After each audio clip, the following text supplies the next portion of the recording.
Hey, yo, today in the press conference with Benjamin Netanyahu talking about the Israel and Gaza crisis that's been going on for this past year, Trumpito offered a peaceful solution. Hey, America will just take over the Gaza Strip. Yo, this is an issue that never really gets any traction on my channel, but and probably because my audience doesn't really care about what's going on in the Middle East with Israel and Gaza because we have so many of our own issues. But here's why you should care: long term U.S. ownership of redeveloped territory. And what does that mean for us? My name is Marcus Russell, and this is the Marcus Russell Show. Make sure you hit that like and subscribe button. Let's get right to it. President Trump laying out a historic plan for the Gaza Strip during his press conference with Israeli Prime Minister Benjamin Netanyahu yesterday that could be a step towards peace in the Middle East. I do see a long-term ownership position, and I see it bringing great stability to that part of the Middle East and maybe the entire Middle East. And everybody I've spoken to, this was not a decision made lightly. And I think this is an idea that's gotten tremendous, and I'm talking about from the highest level of leadership, gotten tremendous praise. And if the United States can help to bring stability and peace in the Middle East, we'll do that. Wisconsin Congressman Derek Van Orden joins me now. Congressman, good morning to you. This is a very unique suggestion, ownership of the Gaza Strip. So what do you think about this, and how would this work?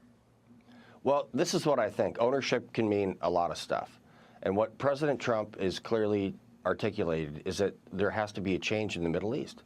So does this mean a U.S. base in the Middle East? Does this mean a real estate company developing the Gaza Strip? I'm not really sure. But what this has done has sent a shockwave across the Middle East, telling everybody that the United States is going to be actively involved in making sure, first and foremost, that Israel is safe and that we have peace and stability in the Middle East.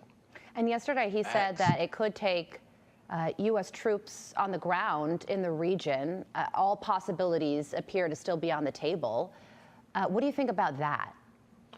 I think it's very important that the people that hate Israel and the United States understand that everything is always on the table. That's from a peace negotiation to a very strong and stern military reaction to what they're doing in the region. So President Trump is projecting strategic strength, which is exactly what President Biden did not do for 4 years. That's why we're here right now. So something's going to change. We're going to bring peace and stability back to the Middle East to make sure that our closest ally there, Israel, is safe, and that our allies, the other allies in the region, start making sure that they respect the United States for what we are, which is the most powerful nation in the entire world. Yeah, it certainly is. Facts, what he said. My only thing is that, and this is what other experts are saying could be a possibility. They say an invasion of Gaza could cost thousands of U.S. lives, and it could set the Middle East back on fire for another 20 years. But I kind of feel like, as an American with the strongest military in the world, Middle East just hasn't been afraid of us in a while for some reason, especially after Afghanistan punked Biden up out of there and had him leave by Thursday on October 7th. Um, we haven't had the stern hand on the foot on their neck like it needs to be, and the stuff's been getting out of hand. So Trumpito offered a solution that would take it'll take cooperation from Egypt, of course, Jordan, and the Saudi Empire. All of them saying right now that they don't want to play, but something is telling me that you will participate, or you probably should. You definitely should consider.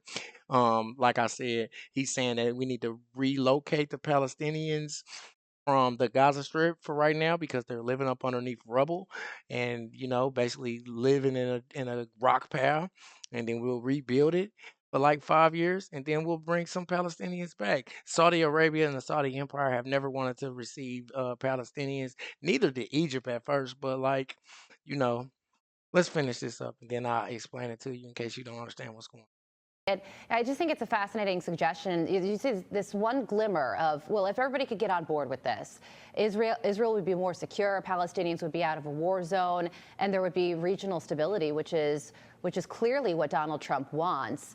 It would also potentially take the Palestinians agreeing to leave the region, or many of them, and also for other countries in that area, Saudi Arabia, Jordan, Qatar, to agree to take them in, so to clear out some of the people so that the Gaza Strip could be rebuilt. The only issue with that is that Saudi Arabia is not on board with this idea. They posted this on X saying the foreign ministry affirms that Saudi Arabia's position on the establishment of a Palestinian state is firm and unwavering, and establishing, Okay. Congressman, diplomatic ties with Israel would also depend on this. So yesterday, Prime Minister Benjamin Netanyahu said he does think that the two countries could normalize relations, but man, it does look like that still is going to be a big challenge. Doesn't look promising at all. Well, let's remember, before October 7th, there was de facto a Palestinian state. There was, and the Palestinians allowed Hamas to take over. Hamas attacked Israel in the most brutal fashion since World War II. It's essentially a 21st century Holocaust. And Saudi Arabia needs to understand something.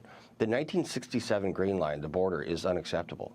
That exposes Israel in a way that is simply not going to happen, because when you close those borders, the proximity of Israel is so much smaller than people here in the United States understand. So Israel doesn't deserve to live in peace. They deserve to live in peace and prosperity and security. We've got to understand that. Yeah. So Saudi Arabia is going to get on board. They will. If people haven't learned anything from the last couple of weeks of President Trump in office, they need to open their eyes. So Mexico's on board. They didn't want to be on I board. swear. Canada's on board. Didn't want to be on board. Colombia's just on said board. They that. didn't want to be on board. Saudi Arabia's going to get on board. Yeah, how about that? They're gonna And you get on mentioned board, peace and or prosperity else. for Israel. One piece of that, probably the biggest piece, is Iran, and there was major news on that front. United States going back to the maximum pressure campaign of the first Trump term. Take a listen. We also took action to restore a maximum pressure policy on the Iranian regime, and we will once again enforce the most aggressive possible sanctions, drive Iranian oil exports to zero, and diminish the regime's capacity to fund terror. We're both committed to rolling back Iran's aggression in the region and ensuring that Iran never develops a nuclear weapon. So President Trump feels like this worked last time. Will it work this time around? Yes. I mean, so what we have is the ability to look back when, in his first term, when Iran was on their knees. Iran can never have a nuclear weapon, period, because they will use it.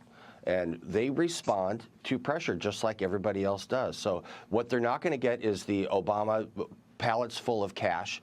They're not going to get the Joe Biden relaxing these sanctions. What they're going to get is what they deserve right now as a rogue regime, and that is nothing from the international community, period. Yeah. So cut off all their sales of oil. If they try to accelerate the process again to get a nuclear weapon, then we're going to have to deal with that in a different way, because I'm going to say this one more time. Iran can never have a nuclear weapon, and President Trump is doing a fantastic job. Pete Hegseth is in, along with Mike Waltz as National Security Advisor, and those guys are going to make sure that we have peace and stability, and that Iran adheres to international norms. Yeah, and the president. Iran, y'all better not be enriching uranium. Don't enrich uranium. Do not enrich uranium. You heard Trumpito like yesterday say that if something happens to him, y'all will be obliterated. I googled what that means. That means to become invisible. Y'all don't want to become invisible, do you? Don't enrich.